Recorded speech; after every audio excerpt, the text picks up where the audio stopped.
네, 목요일 나무 목자인데요. 눈 목자로 좀 바꿔보면 어떨까요?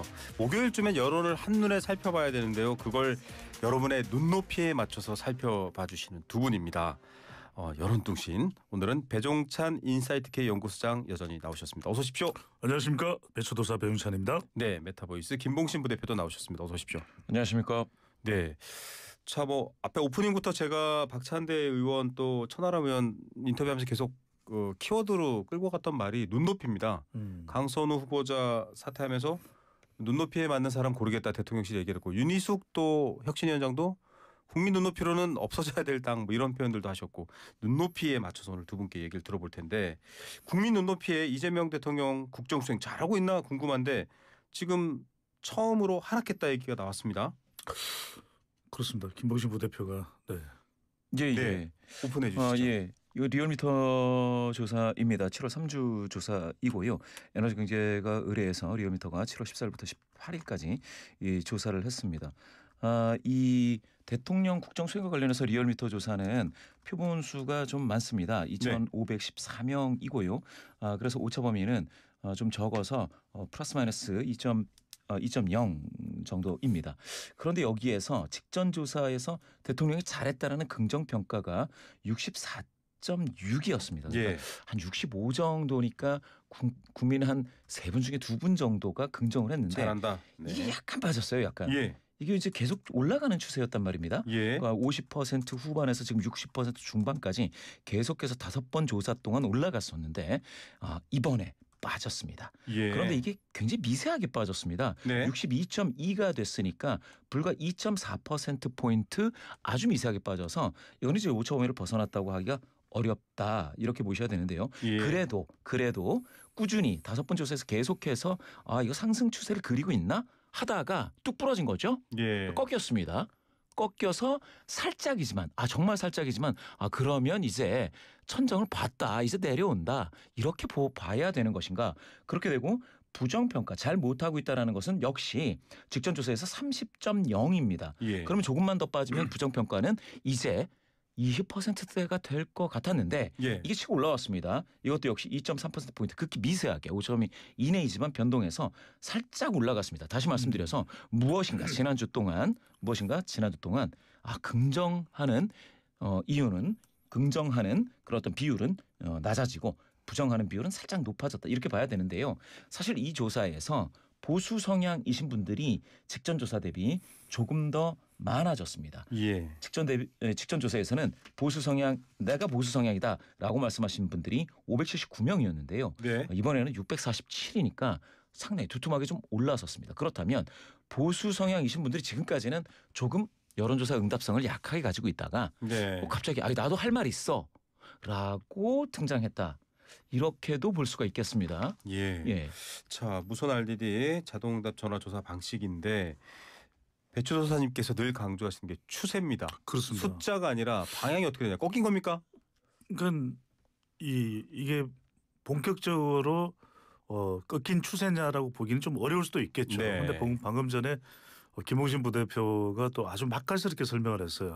그러니까 이제 듣는 사람에 따라서는 순풍이었는데 또 역풍이 불었어. 그럼 그 역풍의 진원지는 뭐야? 국회야? 국회 어디? 인사청문회? 후보자 누구? 강선우 후보자. 전 후보자가 됐죠. 그러니까 이런 상황이 되는 거죠. 그러니까 대체적으로 어디서 지지율이 긍정 지지율이 내려갔냐면 호남과 수도권 그리고 20대와 50대 그리고 주부청이라면 이건 뭐 수혜라고 보기는 어렵거든요. 물론 전남 지역에도 많은 피해를 입었지만 경남 지역 또 부산 또 경북 지역도 피해가 있기 때문에 또 오산도 큰 피해가 있었죠.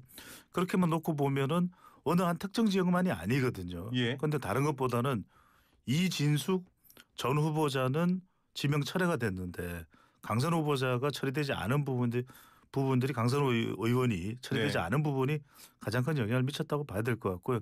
그런데 이제 지금 결정이 내려져서 자진 사퇴가 된 거 아니겠습니까? 그렇다면 오늘 발표될 예정인 MBS 여론조사 또 월요일 발표 예정인 리얼미터 조사에서는 좀 상황이 달라졌다고 봐야 되겠죠. 그런데 중요한 건 방금 전에 우리 김 PD께서 말씀하셨던 대로 김영께서 말씀하신 추세입니다. 그런데 리얼미터의 조사가 월요일부터 금요일까지 이루어졌던 지난주 대통령의 지지율인데 금요일 날 이렇게 점점 더 내려갔던 전체 평균 결과보다도 금요일 더 내려갔었어요. 예. 그러면 반전이 필요하잖아요. 예. 그 반전의 이 결정을 강선우 전 후보자가 내렸다. 더 이상 대통령에게 부담을 주지는 않겠다. 예. 이것 자체가 영향을 미친다면 다시 대통령 지지율은 반등할 가능성도 있는 거죠. 인사를 좀 핵심 의제로 볼 수밖에 없다라는 것 같습니다. 특히 소비 쿠폰도 풀리고 있고 여러 상황인데 주부라든지 이런 측면에서 떨어진 것도 좀 의미가 커 보이는데 이게 과거에도 정부 출범하면서 낙마 사례들이 많잖아요. 근데 이 정도 영향을 미치는 이제 좀 임팩트가 있는 요소로 봐야 될까요, 부 대표님? 예, 그렇다고 봐야 될 것 같습니다. 사실 배 소장님도 말씀 주셨는데 이게 인사 쪽으로 계속 몰리고 있다라는 거는 누가 봐도 좀 아주 명확한 그런 상황이 돼버렸고요. 이게 이렇게까지 끌고 올 문제였나라는 생각이 들 만큼 네. 사실은 장관 후보자 한 명을 가지고 여기까지 왔습니다. 네. 사실 뭐 여의도에서는 그래서 다른 후보자들의 어떤 논란들을 방탄 삼아서 강선우 후보자가 앞에서 다 막은 거 아니냐. 흡수해버렸다. 예, 네. 그리고 다른 후보자들이 전부 다 무사히 통과하니. 네. 그리고 마지막 단계에서 강선우 후보자가 낙마한 거 아니냐. 이렇게 이야기가 될 정도로 한 명에게 좀 집중이 됐던 그런 과정이 돼버렸습니다. 사실은 이게 과거 사례 같은 경우에 보면 모든 정부가 인사 문제로 집권 초기에 굉장히 어려움을 겪고 리스크를 겪죠. 예, 난항이 있었습니다. 그리고 대통령의 부정평가 이유로서 1위로 등장하는 아주 고질적인 문제가 바로 인사 문제였는데요. 이번 정부는 그렇지는 않았습니다. 아무래도 이제 소비 쿠폰이라든지 이런 문제들이 네. 민생에 대한 과도한 지원이냐 아니면 적절한 지원이냐 이 논란이 있었기 때문에 인사 문제가 밑에 잠복하고 있었는데요. 네. 사실 이게 지난주에 불타올랐죠. 네, 그렇게 맞습니다. 따진다면 이번 강선우 관련되어서는 사실은 더 큰 문제는 진영 내에 있는 네. 뭐 참여연대랄지 뭐 민주노총이랄지 이런 어떤 시민단체 또는 그리고 민보협이 민주당 의원들의 보좌진들 아니겠습니까? 이런 협의회에서도 쓴소리가 나오고 네. 이거는 안 되겠다 이런 얘기가 나오니까 진영 내에서 파열음이 들리면 이게 이제 무서운 겁니다. 그렇죠. 예. 이 외부 비판이야 좀 방패막이를 할 수 있다. 저도 내부에서 나오면 막을 방법이 없습니다. 그렇죠. 내부 반발이 가장 뼈아픈 대목이고 이진숙 전 후보자의 경우에도 전 교조에서 반대를 했잖아요. 네. 전국 교직원 노동조합에서 반대를 한다는 것. 그리고 이제 초등 중등 교육에 대해서 전문 지식을 가지고 있냐. 그 부분에 대한 또 허점이 드러났었거든요. 네. 마찬가지로 이제 강선우 전 후보자의 경우에도 또 의원들의 시각은 다를 수 있습니다. 네. 의원들의 시점에서는 아니 강 의원 좋은 사람인데 왜 그래? 이럴 수 있는데 그 시각이 내부에서 반발의 진원지가 된 민보협 또 내부 일종의 구성원들에게는 그게 받아들여지지가 않죠. 또 하나가 이것이 중요한 것이 오늘 첫 번째 인터뷰가 박찬대 네. 전 원내대표인가요? 네. 상당히 중요했어요. 왜냐하면은 조금 온도차가 납니다. 지금 전당대회에서 수해 피해로 인해서 이제 8월 2일 날 한 방으로 다 결정이 나게 돼 있죠.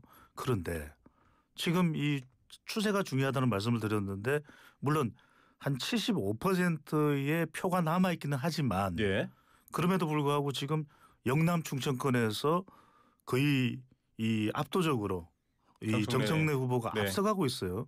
여기에 대해서 박찬대 전 원내대표 박찬대 후보는 강선우 후보자의 사퇴가 필요할 수도 있다. 이야기를 꺼냈단 말이에요. 이게 성무수예요. 그러니까 지금 뭐냐면 강선우 전 후보자와 관련된 내용이 전당대회까지도 영향을 준다. 왜? 전당대회에서 이제 당원들의 비중이 커졌단 말이거든요. 그럼 당원들의 목소리가 어느 쪽일까? 의원들 쪽일까? 아니면 보좌진들 쪽일까? 그렇게 본다면은 지금 박찬대 후보의 경우에는 당권 도전하는 박찬대 후보의 경우에는 약간 털어서 튜닝을 해서 강선우 후보자가 좀 사퇴하는 쪽으로 의견을 개진한 거예요. 그러면 민심을 잘 읽었다 봐야 됩니까? 이게 대통령의 의중과 무관할까? 그러면 이제 지금 남아 있는 시간 동안에 이 당원들 권리 당원이 55%입니다.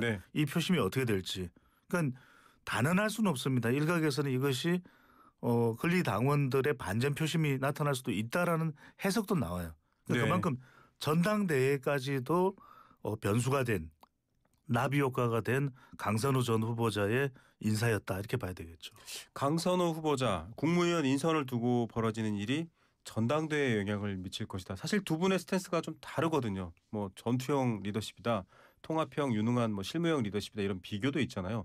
김홍신 부대표께서는 어떻게 보십니까? 이런 이슈들에 대한 대처와 발언이 8월 2일 전당대회까지 분명한 변화를 줄까요? 예. 일단은 박찬대 정청래 박찬대의 강선우 후보자에 대한 입장이 극명하게 이제 나타났던 건 어제였던 것 같습니다. 네. 다만 그 박찬대 후보가 정선우 그 장관 후보자가 좀 물러나야 되겠다라고는 어떤 메시지를 보여주고 나서 거의 얼마 안 있다가 강선우 후보자가 이제 그만두겠다 이렇게 얘기를 한 거거든요. 근데 이게 좀 며칠 갔으면은 박찬대 그 당대표 후보자가 좀 뭐랄까 미리 그러니까 얘기를 좀 했으면 이게 좀 타이밍상 갑론을박이 좀 있었겠죠. 그래서 두 후보 당대표를 두고 경쟁하고 있는 정청래 박찬대 이 두 명의 후보의 입장이 굉장히 다르구나. 이게 좀 밝혀졌을 텐데 이게 어제 하루 동안 갑자기 이뤄진 일입니다.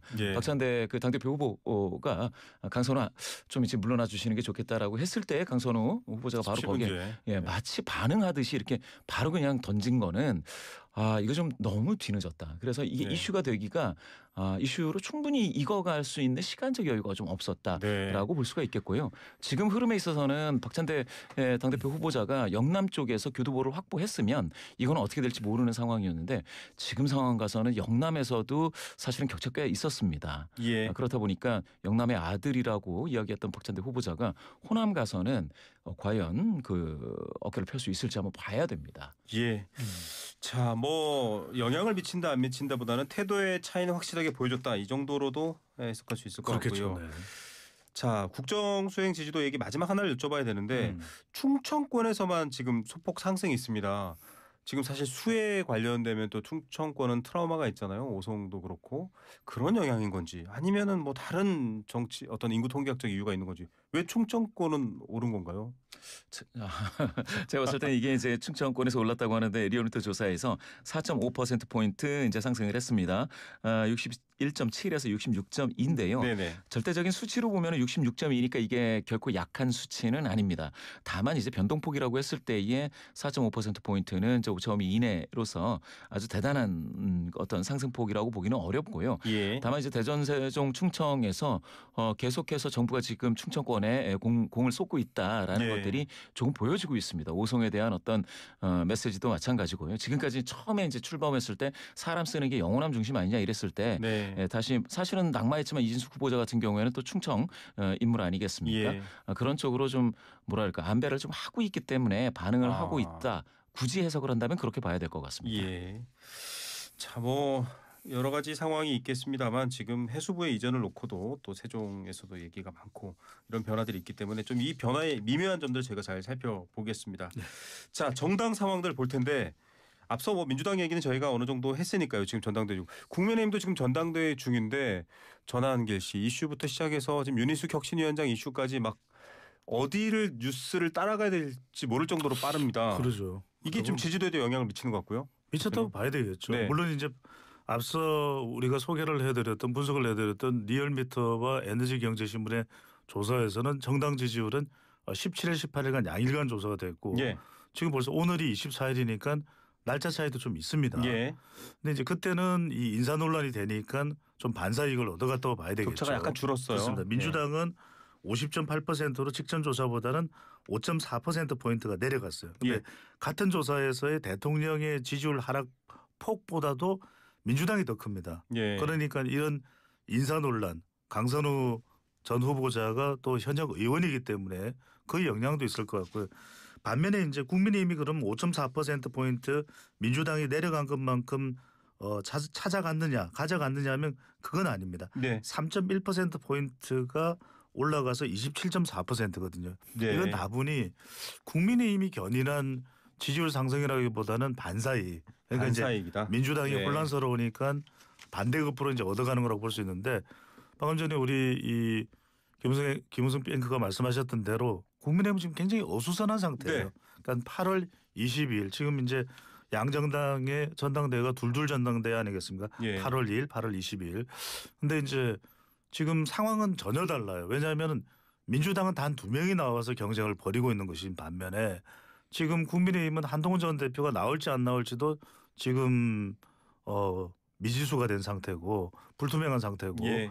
게다가 지금 나와 있는 사람들 같은 경우에는 대체로 성격 자체가 당을 어떻게 수습하고 어떤 방향으로 나가서 지지율을 끌어올리고 또 경쟁할 수 있을까 민주당과 이것도 간단치 않은 일이지만 그래야 되는데 어떻게 분류가 되고 있습니까? 탄핵 찬성 반대로 나눠져요. 여전히 지금 대선이 끝난 시점임에도 불구하고 그렇다면 이렇게 된다면 이게는 당내 분열 상황을 수습하기는 어렵다라고 봐야 돼요. 여기다 또 하나 우리가 돌발 변수가 전환길 변수죠. 지금 당으로서는 전환기가 돼야 되는데 전환길이 되고 있는 거죠. 이게 영향을 미치는 양상이 어떻게 전개되냐의 문제인데 저희가 참 궁금한 게 있습니다. 앞서 천하람 개혁신당원이 과거에 지금 국민의힘에서 천하용인 이렇게 활동했을 때 자유한국당 사례를 들면서 황교안 대 오세훈. 국민들은 오세훈으로 하는 게 맞지 않아라는 분위기였는데 황교안으로 결집했다 이런 표현을 했거든요. 지금 국민의힘 상황 전환길 집당 얘기도 나오고 있으니까요. 어떻게 보십니까? 흐름이 어떻게 갈까요? 흐름 중에서 이제 재미있게 하나 체크를 하셔야 될 게 있습니다. 김문수 전 대선 후보가 이번에 당대표 출마하면서 이야기를 했죠. 그 연설문 전문을 봤을 때 윤석열이라는 이름이 한 번도 안 나와요. 윤석열이라는 이름이. 그럼 이재명이라는 이름은 20몇 번이 나옵니다. 자, 이거는 사실은 정치 투쟁을 하겠다. 그리고 이재명에 대항하는 대항마는 이제 나다. 더 이상 윤석열 보지 마. 볼 필요가 없어.